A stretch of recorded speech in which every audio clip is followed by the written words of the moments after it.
Eu não sei se você é mais do doce ou do salgado. Se você é mais para formiguinha ou se você não resiste a uma coxinha.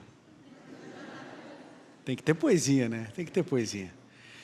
Vocês sabem que um dia desses, o Ailton Santana, que trabalha comigo, no Está Escrito, ele me mostrou a capa de um livro. Mostrou um livro, tinha uma capa, metade do livro, aqui assim, ó, daqui para cima, era...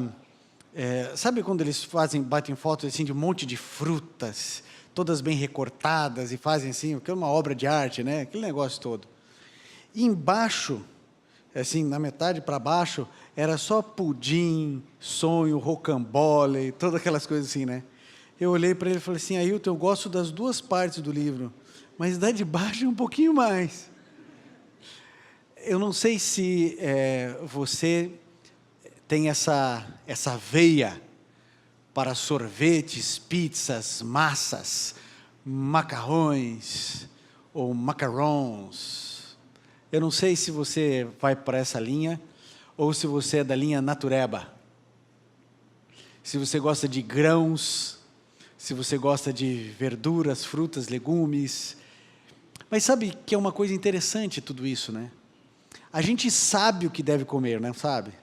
A gente sabe, né? Ninguém come mal porque é desavisado. A gente come mal porque o nosso gosto, o nosso paladar está deturpado. E hoje eu gostaria de mostrar para você a preocupação que Deus tem com a nossa alimentação. E não é pouca. Esse assunto, ele é bastante apresentado na Bíblia, bastante explorado. Porque vocês conhecem a máxima que diz que nós somos o que nós comemos. E como Deus fala comigo e com você através da nossa consciência, certo? Aquela vozinha, né, dizendo assim, vai por aqui, não vai ali. A nossa mente, ela não pode estar embotada. A nossa mente, ela precisa estar limpa para poder ouvir a voz de Deus. Então, quando a gente fala de saúde, a gente está falando de religião, de nos religarmos a Deus. Por isso não é um assunto periférico. Quando a gente fala de saúde, nós estamos falando de cristianismo. Quando nós dizemos assim, olha, você deve fazer exercício físico, a gente está apresentando uma verdade bíblica, porque o nosso corpo foi feito para se movimentar. Se não fosse para isso, não teríamos mobilidade. Deus nos fez móveis, e não parados, enterrados. Então, existem os remédios de Deus, e vocês conhecem os remédios de Deus. Ar puro, né? Temperança, luz solar, beber muita água, repouso, confiança em Deus, descanso, são remédios que Deus deixou para todos nós.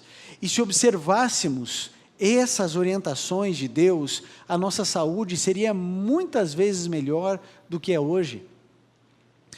A verdade sempre foi essa, quando seguimos as orientações de Deus, a gente acerta mais e erra muito menos. Eu queria que você abrisse a sua Bíblia para a gente começar a perceber qual é a teologia de Deus para a saúde no livro de Gênesis, no capítulo 1, no verso 29. Gênesis 1, primeiro livro da Bíblia, verso 29. Olha o início, a gênese da alimentação humana. Gênesis 1, 29 diz o seguinte: disse Deus, eis que lhes dou todas as plantas que nascem em toda a terra e produzem sementes, e todas as árvores que dão frutos com sementes, elas servirão de alimento para vocês. Quando Deus criou o planeta Terra e não existia pecado, não existia aquilo que é adulterado, nós tínhamos uma alimentação farta, saborosa e saudável. A gente é meio incoerente em algumas coisas. Veja só, se você estiver num supermercado e você vai comprar alguma coisa enlatada, se essa lata estiver amassada e tem do lado o mesmo produto da mesma marca, só que não amassada, você pega a amassada ou a que não está amassada? Que não está amassada, né? Por que a gente faz isso? Porque pode ter tido algum tipo de adulteração ali dentro, em função do amassar da lata. Então a gente se preocupa com o que tem ali dentro. Mas quando a gente, por exemplo, vai escolher um arroz, a gente pega um arroz adulterado, que é o arroz refinado. Eles tiram todas as coisas boas que existem no arroz e deixam apenas aquele carboidrato vazio. E aí a gente descobre que o tempo vai passando e que a gente gosta mais desse do que o original, para que você perceba como as coisas estão sendo adulteradas, e a gente começa a preferir as coisas adulteradas do que as coisas no seu estado original, e que faz muito mais bem para todos nós. Quando Deus criou a raça humana, Ele proveu o alimento, água, toda sorte de frutas, verduras, legumes, cereais, raízes. Essa era a base da alimentação antes do pecado entrar no mundo. E assim deveria ser hoje na nossa vida, voltando às origens. Mas a gente pode crescer e aprender um pouquinho mais, não é só um versinho que a Bíblia fala, há muitos versos. Gênesis agora, ainda no capítulo 7 agora, ainda no primeiro livro, 7 versinho 2. Gênesis 7, verso 2. Porque depois que o pecado entrou no mundo, aí então Deus começa a ver a degradação humana, as coisas começam a morrer, as plantas começam a morrer, os animais começam a morrer, e depois lá no dilúvio, pós-dilúvio, é que Deus libera a carne. Porque até então, não se matava animais com fim de alimentação. A liberação do alimento cárneo, pela Bíblia, ocorre pós-dilúvio. Veja que Deus, Ele faz uma distinção entre animais limpos e impuros, limpos e imundos. E eu quero que você preste atenção que essa separação, ela é bastante evidente já em função do dilúvio que iria acontecer. Verso 2 do capítulo 7 de Gênesis diz: leve com você 7 casais de cada espécie de animal puro, macho e fêmea, e 1 casal de cada espécie de animal impuro, macho e fêmea. Noé já sabia que existiam animais puros e animais imundos. E ele disse assim, olha, na arca vai entrar 7 pares de animais limpos e só 2 dos animais imundos. Pegou a dica? Começou a dica aí? Agora, nós veremos a restrição que Deus faz em relação aos animais impuros, e que animais são puros para a nossa alimentação, e que animais são impuros para a nossa alimentação. E a Bíblia deixa muito claro e muito evidente isso. Abra sua Bíblia agora no livro de Levítico, no capítulo 11. Levítico 11, do verso 1 até o verso 8. Olha só que interessante a descrição bíblica a esse respeito.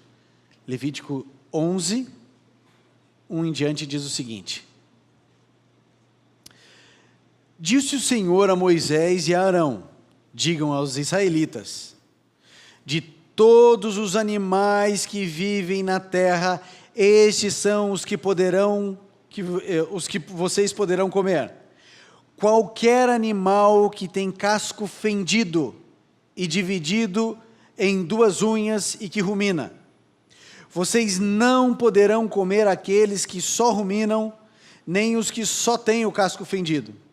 O camelo, embora rumine, não tem casco fendido, considerem-no impuro.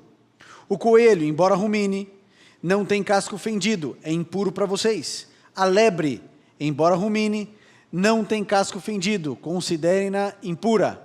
Verso 7. E o porco, embora tenha casco fendido e dividido em 2 unhas, não rumina, considerem-no impuro. Vocês não comerão a carne desses animais, nem tocarão em seus cadáveres, considerem-nos impuros. Deus determinou que eu e você não deveríamos comer a carne de porco. Você sabe que os animais imundos foram criados por Deus. Por que essa distinção puro e imundo? Porque um poderia ser servido como alimento à raça humana e o imundo não. Não é porque Deus gosta mais da vaquinha do que do porquinho, até porque ele se disse para não comer o porquinho, devia até gostar mais do porquinho, né? Não é essa a questão. A questão é que o porquinho, alguns demoraram para pegar, né? Isso é mesmo. O porquinho, ele tem uma função muito importante na natureza. Ele é o faxineiro. A ideia e a função do porquinho era que ele estivesse solto na natureza e que ele pudesse revolver todas as poças de água, todo o lodo que existisse, para que não junte doenças. Ele tinha uma função, que não é alimentação.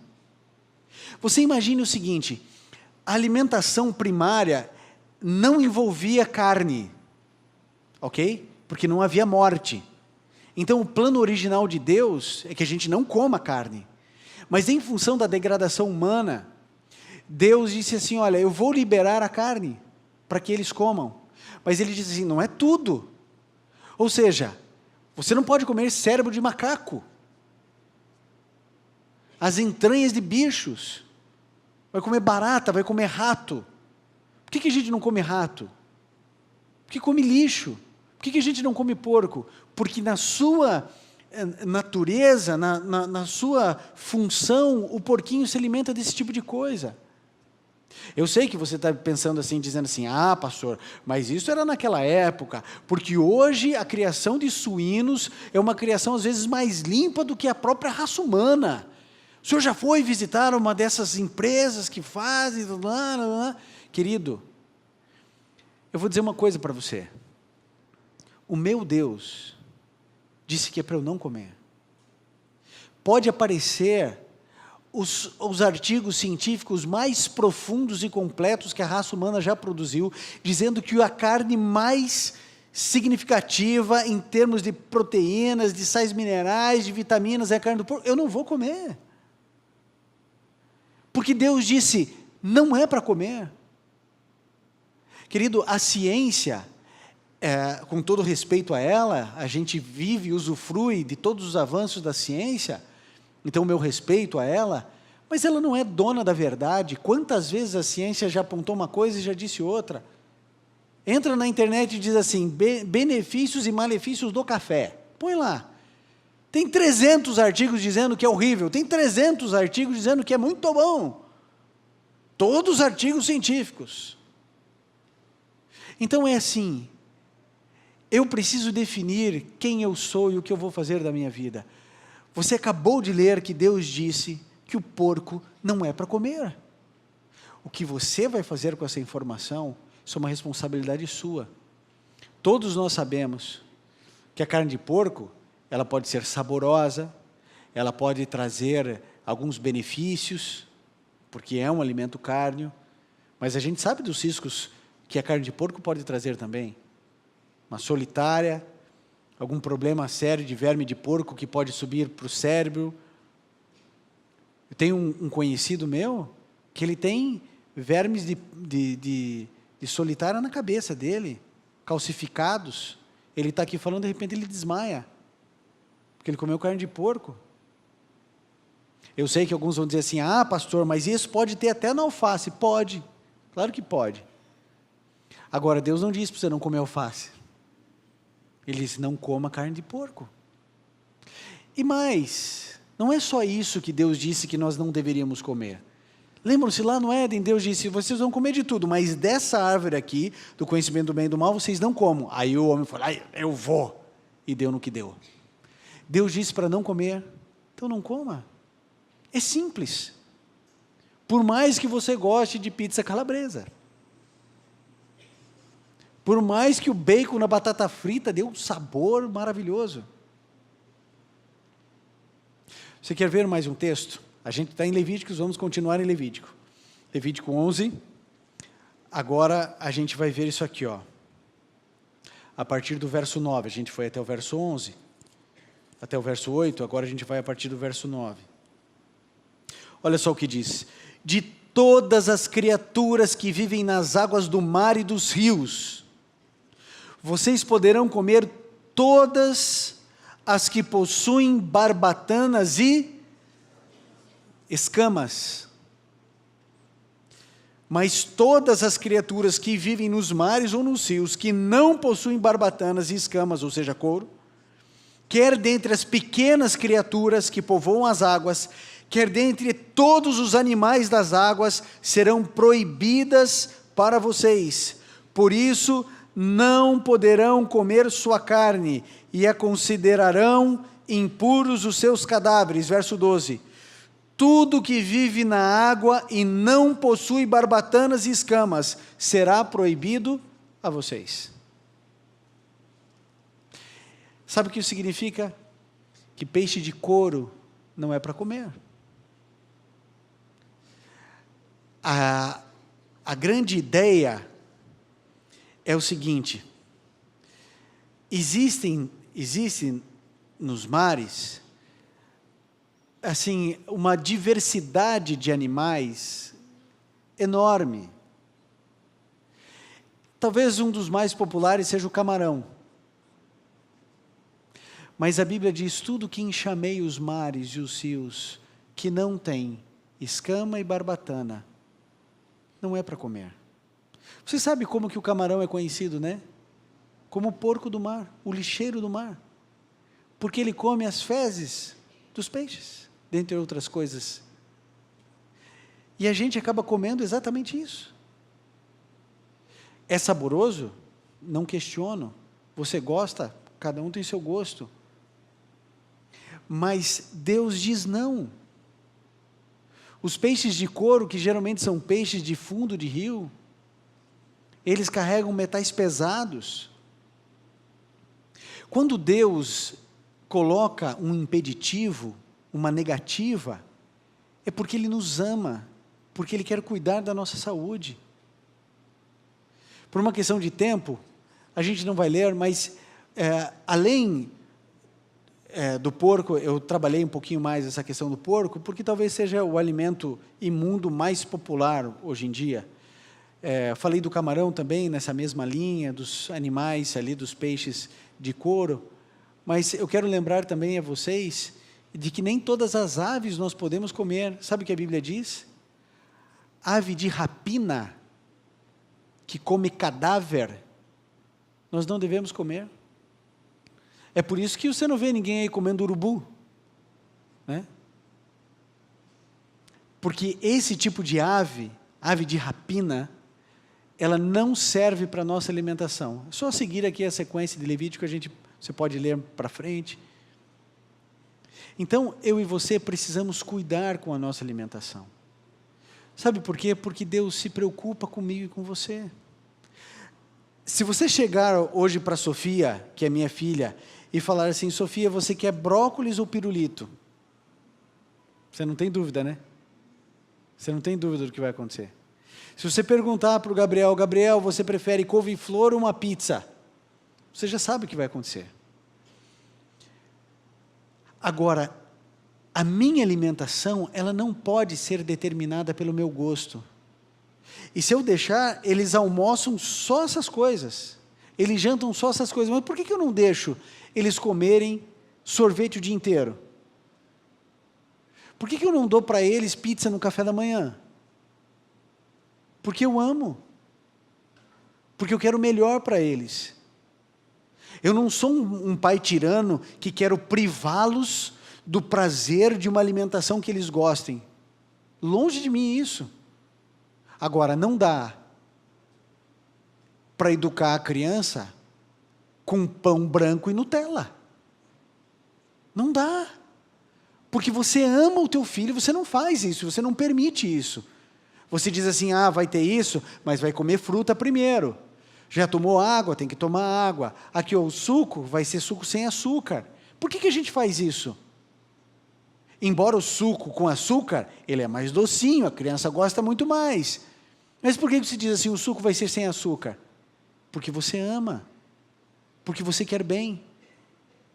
Há mais um texto que eu quero ler com você, 2 na verdade. O primeiro deles está em 1 Coríntios. No capítulo 6, no verso 19. 1 Coríntios 6, 19. Olha só o que a Bíblia diz.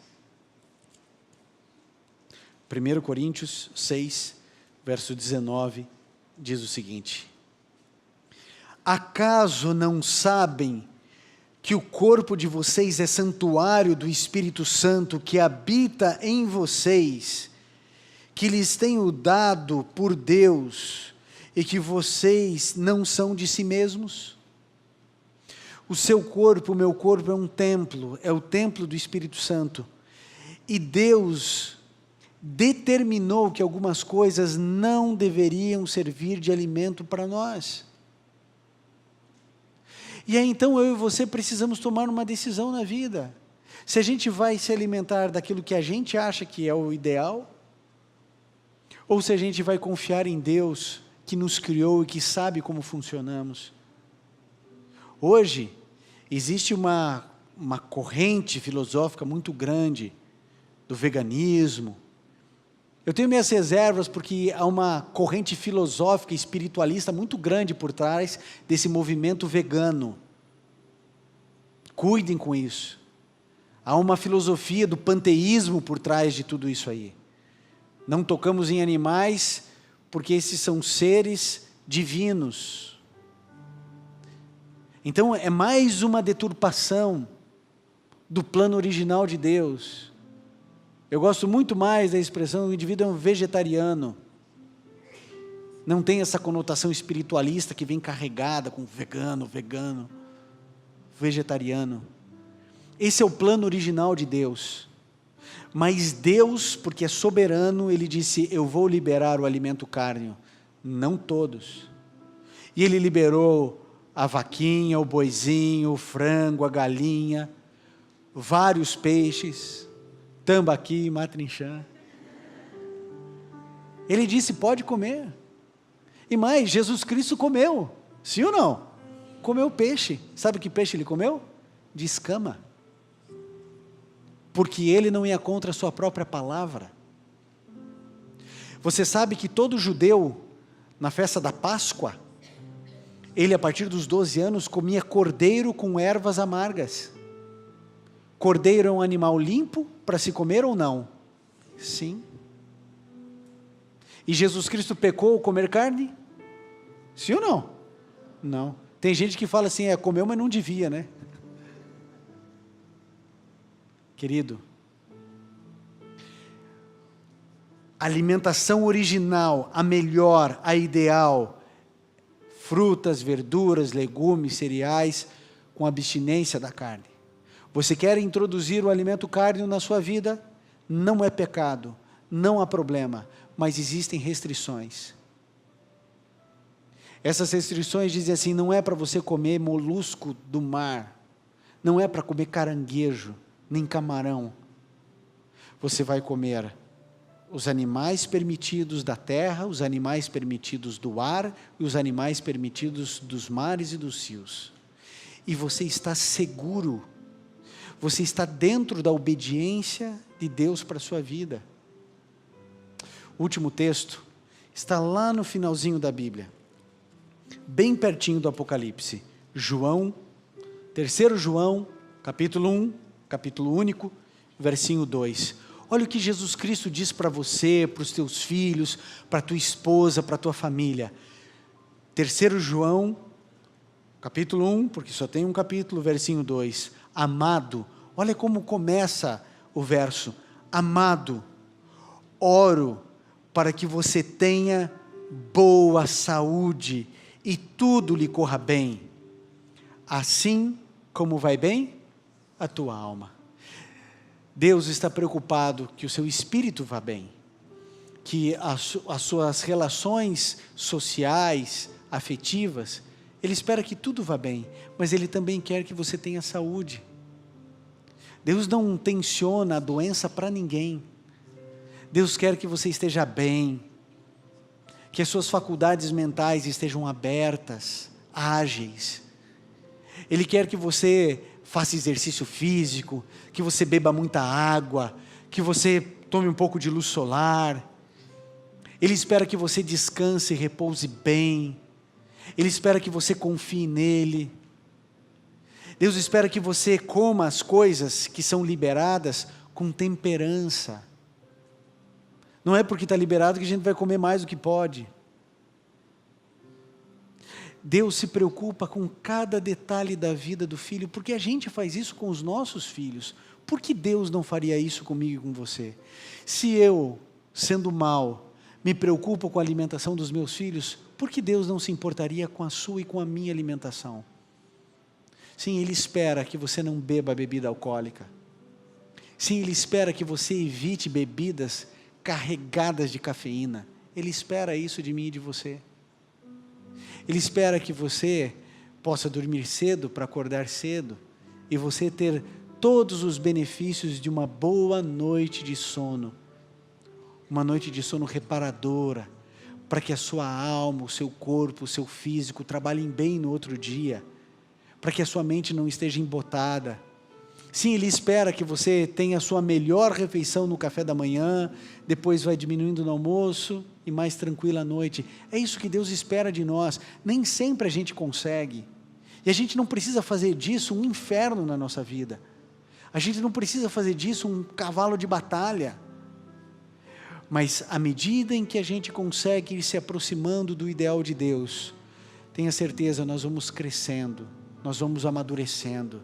E nós vamos nos aproximando daquilo que Deus espera de nós. Que Deus abençoe você e a mim. E que as nossas decisões, as pequenas e as grandes, possam sempre nos aproximar do nosso Deus. Que o Senhor abençoe a cada um de nós. Vamos juntos orar. Querido Pai, nos ajude a termos uma alimentação saudável. Não apenas nós, mas nossos filhos, nossa família. Queremos, ó Deus, dignificar o Teu nome também através da alimentação. Por isso colocamos nossa vida, nossos pensamentos em Tuas mãos. Em nome de Jesus. Amém.